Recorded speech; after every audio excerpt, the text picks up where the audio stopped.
Hello गुरुजी, राधे राधे जी। जी जी जी। गुरुजी, मैंने अपने पति के बारे में पूछना था। मेरे पति मारते पीटते उल्टा सीधा बोलते थे, लड़ाई झगड़े करते। नमस्कार दोस्तों, राधे राधे, जय श्री कृष्ण। तो आज महाराज जी के प्रश्नोत्तरी में आप सभी का बहुत बहुत स्वागत है। एक महिला आई हुई है, बहुत ही ज़्यादा उदास है, बहुत ही ज़्यादा रो रही है, हंसते हंसते रोने लगी, पता ही नहीं चला उसको। तो उसके पति बहुत ही ज़्यादा उसको दुख दे रहे हैं। तो पूरा कथा, पूरा प्रश्नोत्तरी आप ज़रूर सुनिए कि इस औरत का क्या दुख, क्या दर्द है। वीडियो में पूरा बने रहिए। फिर परेशान रहती हूँ। आप परेशान करते हो कि वो करते हैं? मतलब फिर मैं उनकी तरफ से परेशान रहती हूँ, टेंशन लेती हूँ लोग। टेंशन मत लो, आप खुश रहो। आपके पति क्या है, वो आपसे तलाक लेना चाहते हैं? किस बात पे, क्या बात हो गई?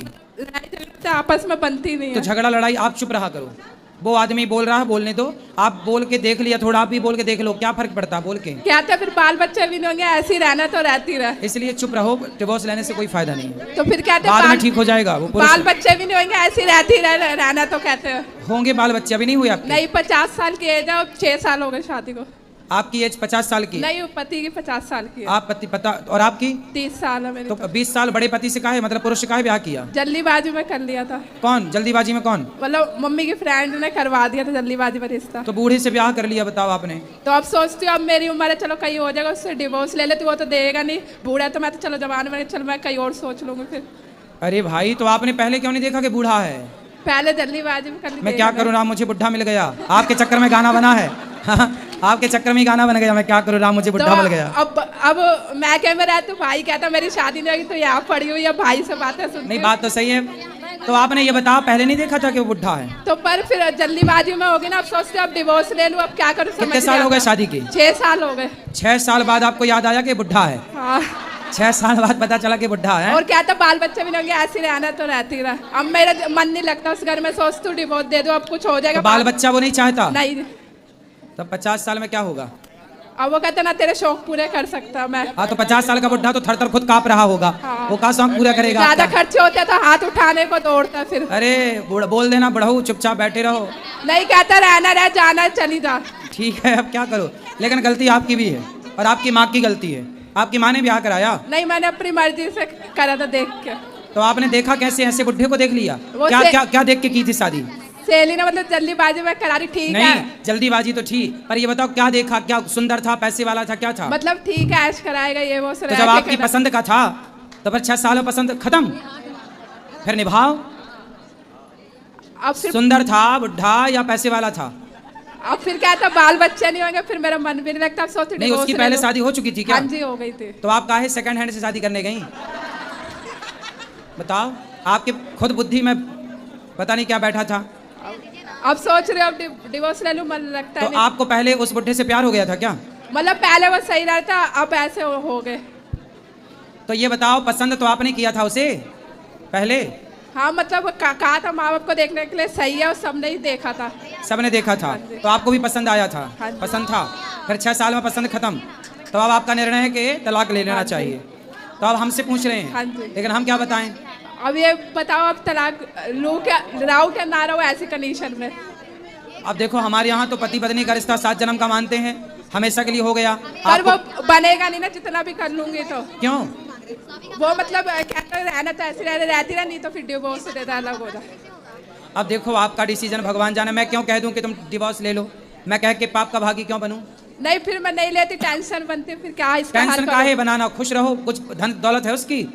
मतलब अपना मकान है 50 गज का बस। हाँ, उस पर अकड़ गवर्न दिखाता, मेरा ही सब कुछ है। और उसके बच्चे भी हैं पुराने? मतलब एक लड़की उसने ले रखी है, उसकी तरफ ही ज्यादा ध्यान देता है। अच्छा, चलो, अब आपको ही पहले सोचना था कि ये बूढ़ा है, ब्याह नहीं करना। तो अब फिर पानी पियो छान के, विवाह करो जान के। अब नहीं जाने तो अब पछताए होत क्या, जब चिड़िया चुग गई तो खेत। अभी तो जिंदगी बची, अभी तो डिवोर्स ले सकते, आगे तो जिंदगी खराब। तो फिर आप देख लो, खराब जाएगी ना इधर की ना उधर की, अब तो डिवोर्स ले सकते हो फिर उससे। अब जो आपको करना वो आप कर लो। जब आपने उस बुढ़े से ब्याह किया था तब मेरे से तो पूछा नहीं था। अब डिवोर्स ले लूं क्या, ये पूछने आ गई? पहले ही पूछा होता तो मैं मना कर देता कि बुढ़े से काहे कर रही हो, 20 साल बड़ा है। नहीं, अब आगे जिंदगी, साल 2 साल बड़ा है आदमी, 5 साल बड़ा है चलता है, 20 साल बड़ा है। अब आगे जिंदगी खराब हो जाएगी, उसके पीछे डिवोर्स ले लूं। अब आप जानो, आपको निर्णय लेना है ये, इसमें कुछ मैं नहीं कह सकता, आप देख लो। एक ऑप्शन था, दो आप गुरु जी। आप बताओ, ये सारे लोग बताएंगे, पब्लिक बताएगी, क्या करना चाहिए इस बेटी को? बूढ़े से तलाक ले लेना चाहिए कि नहीं? हैं? अब ये बगल वाली पड़ोसन आपकी क्या करें? सुनो सलाह, बात करो, माइक लगाओ पास में। जो जैसा मिल गया गुरुजी उसी के साथ निभाना चाहिए। हाँ, अब ये जो तो आपने नसीब पहले में देखा था, वही होना है। अब बुढ़ा देख के भाग रही हो। अब तो गुरुजी ना मन बेचैनी होता, फिर मम्मी पापा के घर ही आती हूँ भग के, क्या फायदा ऐसी जिंदगी का इधर उधर रुल के। भगवान करे आपका सारा दुख दूर हो जाए और वो बूढ़ा ही जवान हो जाए, हम तो ये कह रहे हैं। तो वो नहीं होगा ना, नहीं होगा ना, वो डिवोर्स ही लेके ही कुछ होगा हल। खूब अच्छा अच्छा बना के खवाओ बादाम का हलवा। कुछ नहीं होता उससे, तब भी इतना कर लिया। चलो अब फिर भगवान पे छोड़ दो, तो भगवान के छोड़ के भरोसा करके ले लो फिर डिवोर्स। जो आपको अच्छा लगे वो करो, ठीक है? आपको जो अच्छा लगे, जो आपके लिए उत्तम हो वो कार्य करो। जो अच्छा लगे वही करो जी, जो अच्छा लगे वो करो। गुरुदेव, मेरा एक प्रश्न भी है। अच्छा। जब कोई हमें समझता नहीं है, हमारी वैल्यू नहीं करता, तो वो जो दुख का लेवल होता है ना, वो बहुत अलग होता है, तो उसे कैसे हैंडल करूं? आप ये क्यों फील करते हैं कि हमारी कोई वैल्यू नहीं करता? पहला। दूसरा ये है बेटा कि आप ये चाहो क्यों कि सामने वाला हमारी वैल्यू करे। आप अपने आप को इतना योग्य बनाओ कि आपको ये ना कहना पड़े कि भैया आप हमारी वैल्यू क्यों नहीं करते, भैया आप हमारी इज्जत क्यों नहीं करते, भैया आप हमारा सम्मान क्यों नहीं करते। जब हम अपने आप को डेवलप करेंगे, मजबूत बनाएंगे, स्ट्रांग बनाएंगे और योग्य बनाएंगे, काबिल होंगे, हमारी काबिलियत है, हमें ये नहीं कहना पड़ेगा कि आप हमारा सम्मान करो। जमाना अपने आप आपका सम्मान करेगा। आपको भीख नहीं मांगनी पड़ेगी, सम्मान भैया हमारा सम्मान करो। हमारा सम्मान भीख में नहीं मिलता बेटा, सम्मान तो होता है, काबिलियत में मिलता है। आप काबिल बनाओ अपने आप को। और आप ये क्यों सोचने लग गए हमारा कोई सम्मान नहीं करता? ये सोचने लग जाएंगे तो कभी आपका सम्मान नहीं होगा। आप इस पर ध्यान देना बंद करिए कि कौन हमारा सम्मान कर रहा है, कौन हमारा अपमान कर रहा है। यहाँ से पूरा ध्यान हटाइए और सिर्फ अपने को काबिल बनाने में अपना ध्यान लगाइए, सिर्फ अपने आप को काबिल बनाइए। धन्यवाद गुरुदेव। सिंपल। मेरी मम्मी के पास कुछ प्रश्न है, अगर आप कराओ। हो तो।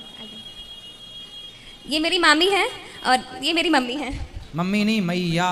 मैया, मैंने माँ बुलाती हूँ। मम्मी नहीं। गुरुजी श्रीमन नारायण। श्रीमन नारायण। जय श्रीमन नारायण। जय श्रीमन नारायण। गुरुजी मेरे दो प्रश्न हैं। बोलो। पहला ये है कि लोग कहते हैं पूजा पाठ इतना देरी तक क्यों करते हैं, घर वाले कहें बाहर वाले करें, हमारी भक्ति को देख के लोग बहुत कुछ बोलते हैं। हम पूजा भगवान का करते हैं तो हमें पूजा करते करते उनसे प्रेम होता है, तो हमारी भक्ति बढ़ती है। तो आप बताइए कि हम पूजा नहीं करेंगे तो हमारी भक्ति कैसे बढ़ेगी? पति हैं आपके? जी हाँ, यही पति। वो तो आपको नहीं बोलते जी, ये भी बोलते हैं। हाँ। देखो, आप पत्नी हैं, आप माँ हैं, आप गृहिणी हैं, तो आपका धर्म है कि भगवान की भक्ति करो, परंतु आपके गृह कार्य भी करना आपका धर्म है। अब गृह कार्य के समय पति को यदि नाश्ते की ज़रूरत है, वो जा रहे हैं काम पर, तो आप नाश्ता नहीं देंगे, या भोजन की ज़रूरत है और आप भोजन नहीं देंगे। तो देखो, भक्ति का मतलब ये नहीं कि हम केवल बैठे रहें और माला जाप करते रहें ना। आप झाड़ू लगाते रहो, बर्तन धुलते रहो, काम करते रहो और स्मरण भगवान का बना रहे। पहला कि काम करते हुए भगवान का अहरनिश स्मरण बना रहे, तो ये भक्ति है श्रेष्ठ। दूसरा, ये भाव से कार्य करो कि ये मेरा नहीं है। पति को पति के रूप में देखो ही मत, भगवान के रूप में देखो कि भगवान की आज्ञा है। बच्चों को बच्चों के रूप में देखो ही मत, ये देखो कि ये भगवान की आज्ञा है। भगवान है सब में, सी राम मैं सब जग जानी, सर्वम खलविदम ब्रह्म। तो सबको ईश्वर मानकर आजकल लोग भक्ति का मतलब क्या समझते हैं? हम भक्ति कर रहे हैं, हमें डिस्टर्ब ना करो। जाओ, सास कह रही है बहू मेरा चश्मा कहाँ? अरे बुढ़िया, तुम चश्मा ही मांगती रहती हो, हम भक्ति करने बैठे हैं। ससुर कह रहा जरा एक गिलास बहू चाय लाओ, जरा गर्म पानी दे दो। अरे बुढ़ऊ, तुम कम मरोगे, हमें भक्ति भी नहीं करने देते। ये कोई भक्ति नहीं है। भक्ति का मतलब ये नहीं है कि आप काम से भाग जाएं। काम से भागने का नाम भक्ति नहीं है। हमारी भक्ति आपको अकर्मण्य नहीं बनाती, कर्म करते हुए। ये दास अनिरुद्ध आपके सामने बैठा तो है, मैं सारे कार्य करता हुआ भगवान को याद करता हूँ। मैं अलग से बैठ करके भगवान को याद नहीं करता। मैं आप लोगों के सामने प्रश्नोत्तरी करने बैठता हूँ तो केवल इस भाव से बैठता हूँ कि भगवान ने मुझे ये सेवा दी है, तो आप सबके रूप में आए मेरे भगवान हैं, आप सबके रूप में जो आए मेरे श्याम सुंदर हैं, मेरे श्रीमन नारायण हैं। मैं आप लोगों को संतुष्ट करता हूँ, तो मुझे लगता है कि मैंने अपने भगवान को संतुष्ट कर दिया। मैं आपके रूप में ही ईश्वर को मानता हूँ, आपकी संतुष्टि ही मैं ईश्वर की संतुष्टि मानता हूँ। जी गुरुजी, हम ये कह रहे थे कि हमने मूर्ति रखा है, लड्डू गोपाल रखा है, हम समय निकाल के अपने समय में से ही उनका हम सेवा कर रहे हैं। तो हम उनका भोग नहीं लगाएंगे, स्नान नहीं कराएंगे, तो हम सब कुछ करो, भोग लगाओ, स्नान कराओ, इतना समय तो निकालो। लेकिन घर की जिम्मेदारियां भी आपकी हैं, उसे भी आपको, समय से हम उसे भी कर रहे हैं। हाँ, अपना इसके जो बाद भी जिम्मेदारी- यदि कोई बोले फिर आपको तो फिर वो बोलता रहे। तो गुरुजी यही कष्ट होता है ना, जब कोई बात नहीं, भक्त को सम्मान अपमान, जब तक आपको सम्मान अपमान लग रहा है तब तक भक्ति आपकी कच्ची है। भक्त का लक्षण ही है कि कोई आपको गाली दे दे या आपकी आरती उतार दे, आपको फर्क ही ना पड़े कि कोई आरती उतार रहा हो या कोई गाली, ये भक्त का लक्षण ही ये है। यदि आपको प्रभाव पड़ रहा है मतलब आप भक्त नहीं है।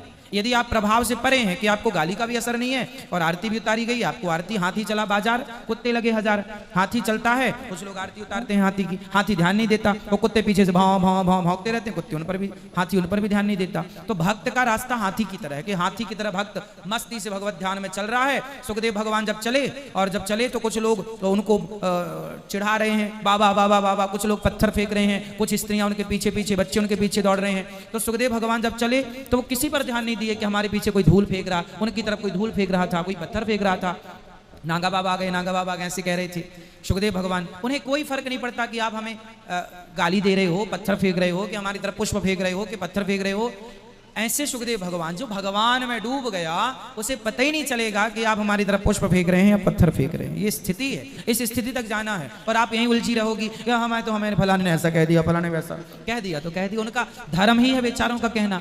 वो ये नहीं कहेंगे तो लोगों ने सीता माँ को कहा तो आपको नहीं कहेंगे लोग, फिर तो लोगों का काम ही कहना है। चूरन तो खाते नहीं, हाजमौला तो खाते नहीं, बेचारे खाए हैं तो कैसे करके पचाएंगे ना, कुछ कुछ कह के, तो बेचारे पचाते रहते हैं अपना। गुरुजी ऐसा है कि लोगों का भगवान पे विश्वास भी बहुत नहीं है। किसका? बहुत ही लोगों का, हमारे आसपास के लोगों नहीं, का बात आप ठीक कह रहे हैं, आज क्वेश्चन करते हैं। बहुत लोगों का भगवान पे विश्वास नहीं है, बात सही कह रहे हैं आप। लेकिन देखो, किसका है किसका नहीं है, हमारा धर्म है सही राह पर आप सबको ले चलना, सही राह बताना। अब आप चलें ना चलें, आप सही राह पर आप तो हो। अब कौन है कौन नहीं है, आप जब अच्छे राह पर चलेंगे ना तो आपको कहना कुछ नहीं पड़ेगा, आपको देखकर, आपसे प्रेरित होकर जमाना अपने आप। मीरा ने किसी को उपदेश नहीं किया, पर मीरा के आचरण से उपदेश लेकर लाखों लोग कृतार्थ हो गए। तो आप एक सही राह पर चल पड़े, एक विवेकानंद को देखकर लाखों लोग प्रभावित हो गए, एक संत को देखकर लाखों लोग भक्त हो जाते हैं। तो एक पर्याप्त है, आप बस अच्छे हो जाओ आपके कुल खानदान में, आपको देख देख के आपका मोहल्ला, आपका समाज, आपका परिवार अपने आप आपके पग चिन्हों पर धीरे धीरे चलेगा। मीरा को जहर पहले मिला, कृष्ण बाद में मिले, तो ये समाज का जहर है। भक्ति की राह पर चलोगे तो ये कड़वा घूंट पीना पड़ेगा, और ये निगल गए तो फिर आगे भगवत प्राप्ति भी है। जी गुरुजी। गुरुजी मेरा दूसरा प्रश्न है कि हमारे जो पूर्वज है, पितर लोग हैं, तो जैसे कि हमारे सास ससुर थे, गया पिंडदान वगैरह सब हो चुका है, तो अब के पितर पक्ष में उनके लिए हम क्या करें? मतलब अभी भी कुछ करना पड़ेगा? जो कर चुके हैं श्राद्ध वगैरह, तर्पण वगैरह, गया श्राद्ध, तो अब क्या करना चाहेंगे? पर हर पितृपक्ष में उनके नाम का जल तो देना ही चाहिए, है ना, उनके नाम से। अब तर्पण तो हमेशा करते रहे। आप गया जी श्राद्ध कर, गया जी पिंडदान करे आए हैं, तो पिंडदान जब करे आए तो पिंड मत दीजिए, पर तर्पण कर कीजिए।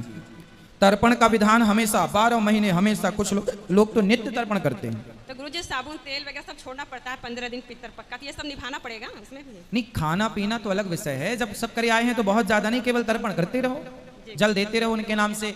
पक्षियों को, कुत्ते को, गाय को कुछ रोटियां खिलाते रहो, कुछ अन्नदान करते रहो, चारा खिलाते रहो गाय को, पक्षियों को, उनके नाम से जो कर सको, ब्राह्मणों को, कन्याओं को, गरीबों को, दीन दुखियों को, इसी बहाने कुछ अच्छा कार्य करते रहो। गुरुजी मैं और मेरी भाभी आई हैं, तो कुछ साधु संत के लिए दान देना चाहते हैं। कार्यालय में जाके नाम लिखाओ, सबको मौका दो थोड़ा थोड़ा। वो मैया खड़ी हैं पीली, उनको भी दो। गुरुजी राधे राधे। राधे राधे। मैं 1 साल बाद आपसे बात करने आई हूँ। अच्छा। मार्च में आई थी, लेकिन हर महीने आती हूँ तो आपसे मुलाकात ही नहीं हो पाती है, ऐसे ही दर्शन करके चली जाती हूँ भागवत सुन के। तो मैं ये कहना चाह रही थी कि जो आप बताते हो कि भागवत के थ्रू कि जो बहुएं होती हैं सास की सेवा नहीं करती या बहुत गंदे तरीके से बिहेव करती हैं, तो क्या वो अपनी माँओं के साथ भी ऐसे ही करती होंगी? अब ये उनसे पूछना पड़ेगा, क्योंकि वो भी तो एक माँ है ना। वो भी अगर आप उसको मानोगे, सास को भी माँ, तो वो मानी वो होंगी ना आपकी इच्छाओं से। जैसे अभी आपने एक भजन बोला था ये माताओं के लिए, मेरी मम्मी नहीं है, मैंने आपको बताया था, तो मेरे को इतना अंदर से फील हुआ कि मेरे को लग रहा था कि मैं उनका कर्ज नहीं उतार पाई, लेकिन मेरी सास मेरे साथ बहुत अच्छा करती हैं। हाँ, तो आप मैं सास की सेवा उनका करेंगे। जितना कर्ज उतारूंगी इस जन्म, क्या मैं कितने भी जन्म ले लूंगी, मैं उनके जैसी नहीं बन सकती। सास अच्छी हैं आपकी? बहुत अच्छी हैं, इतनी कि वो मेरे लिए घर सारी के लिए बहुएं ऐसी हो जाएं जो अपनी सास को बहुत अच्छी पहले- कहें, बहुत अच्छा पहले मानें। नहीं मानती थी, लेकिन जब से आपके उसमें आई हूँ तब से थोड़ा थोड़ा बहुत ज़्यादा करने लगी हूँ, क्योंकि वो करती भी बहुत कुछ है हमारे लिए। आज हमारा कानपुर में गृह उद्योग चलता है। हर माँ, हर सास अपनी बहू और अपने बेटे के लिए बहुत अच्छा करती है, बस कुछ बहुएं समझ नहीं पाती, कुछ सासें भी अपनी बहुओं को नहीं समझ पाती। वो मतलब हर शरीर से, तन से मैं थक जाते हैं, हमको थकावट हो जाती है, लेकिन वो नहीं थकती हैं, वो रात तक काम करती रहती हैं, कहती मेरे को थकावट नहीं हुई। तो ये भी एक तरीके से एक उनका आशीष है ना, कि जो हमको वो दे रही हैं इस समय। तो आगे चल के अगर वो अच्छा कर रही हैं तो जो हम कर रहे हैं वही हमारे बच्चे भी करेंगे, वही चीज जी, है ना, वही चीज सीखेंगे। सही है, सही है। तो मैं यही कहना चाहती हूँ, मैं आपको थैंक यू सो मच कहना चाहती हूँ कि आपकी भागवत से मैंने बहुत अपनी लाइफ में बहुत कुछ सीखा, बहुत कुछ अनुभव किया। लेकिन जब हमारे हस्बैंड आपको नहीं पसंद करते हैं हाँ वो ये कहते हैं कि हम लोग एक्चुअली सारा दिन यूट्यूब पे आपकी लाइव वो सुनते रहते हैं, साधना संस्कार 1 बजे से आता है, तो काम करते रहते हैं, चलती रहती हैं कथाएं, भजन चलाते हैं हम सुबह के टाइम पर। तो कहते हैं सारा दिन इसको वृंदावन आने के लिए कुछ ज़्यादा हमको मना करते हैं, लेकिन तो भी हम चले आते हैं। ऐसा तो पति की बात भी मान लिया करिए। नहीं, तो बिहारी जी, पति जी को समय भी दिया करिए। नहीं, वो सब देती हूँ, बिहारी जी उन्हीं को बुलाते हैं जो उनकी मर्जी होती है। पति नहीं आए आपके? वो नहीं आते हैं, वो बिहारी जी आती हैं, आके चले जाते हैं, यहाँ पर नहीं आते हैं। लेकिन वो ये कहते हैं गौरी गोपाला, बस हम कहते हैं हमको बिहारी जी और हमको गौरी गोपाला आश्रम से सीधे घर आना है, हमको कहीं नहीं जाना जी। हम ना मंदिर जाते हैं ना कोई कहाँ, यहाँ वृंदावन की कहीं भी नहीं जाते, सिर्फ यहाँ बिहारी जी के सुबह दर्शन करते हैं और उसी दिन वापस जाते हैं कानपुर। बस एक दिन के लिए हम कहते हैं कि हमको एक दिन की छुट्टी दो, तो कहते हैं ऐसी तड़प नहीं देखी जो तुम उनके लिए तड़प करती हो, हमारे लिए तो नहीं कहती हो। अच्छा, इसलिए अपने पतियों की भी सेवा करो, ध्यान रखो। मैं सेवा करती हूँ, रोज पैर दबाती हूँ सुबह उठ के। हाँ, नहीं तो पति हमसे जलने लग जाएंगे। नहीं, पैर में एक्चुअली उनकी दिक्कत है पैर की दिक्कत है, तो इसलिए पैर दबाने पड़, सब सेवा करती हूँ। अच्छा। लेकिन जहाँ मन लगता है वो हर किसी में नहीं लगता ना। सही है, आपकी बात सही है, आपका हृदय पवित्र है, इसलिए आपका मन भगवान से जुड़ा है। परसों कल मैं रिजर्वेशन करानी गई, तुरंत ही तत्काल में टिकट हो गई। मैं सोची थी, मैंने सोचा भी नहीं था कि बिहारी जी जाने को मिलेगा, तुरंत ही परमिशन ली घर से और तुरंत ही यहाँ रात को यहाँ आ गए। खुश रहिए, थैंक यू सो मच। प्रसन्न रहिए, खुश रहिए। गुरुजी आपका चरणों में कोटि कोटि प्रणाम। खुश रहो। अच्छा, जो आप मन में बसा कर वाला गाना गाते हैं आपको बहुत पसंद करता है, एक बार मैं आपके पास आके गा सकता हूँ? हाँ गाओ, सुन रहे हैं हम, गाओ। मन में बसा कर तेरी मूर्ति उठा लूं मैं गिरदन तेरी आरती, ओ कर न करो कष्ट करो ज्ञान दो भगवन, भवनासी नाम त्यार दो भगवन, दर्द की दवा सिर्फ तुम्हारे पास है, दर्द की दवा सिर्फ तुम्हारे पास है, जिंदगी दया की भीख मांगती, मोए बसा कर तेरी मूर्ति उठा लूं मैं गिरदन तेरी आरती। बहुत बढ़िया, बहुत सुंदर। यहाँ आओ ऊपर। क्या नाम है आपका? कृष्णा। ये बाल बहुत अच्छी कटिंग के कटवाए हो, यहाँ देखो, डिजाइन वाले है ना। कौन कटवाया है ये बाल? हैं? सुनो, कौन कटवाए हैं बाल? पापा। आपको अच्छा लगता है ऐसा? कृष्णा नाम है आपका, पढ़ते भी हो? पढ़ते हैं। क्या पढ़ते हो? अभी स्कूल में पढ़ते हैं। स्कूल में? अभी स्कूल में पढ़ते? अच्छा, घर में नहीं पढ़ते? क्यों? घर में अभी मम्मी पढ़ाती हैं। मम्मी पढ़ाती हैं? अच्छा, मम्मी पापा लड़ते तो नहीं हैं? नहीं। आपको डांटते तो नहीं है कोई? क्या खाना पसंद करते हो आप? दाल चावल। दाल चावल। और मोबाइल चलाते हो आप? कितना? 2 घंटा बस। 2 घंटा बस? अच्छा, अच्छा ये बताओ कि आप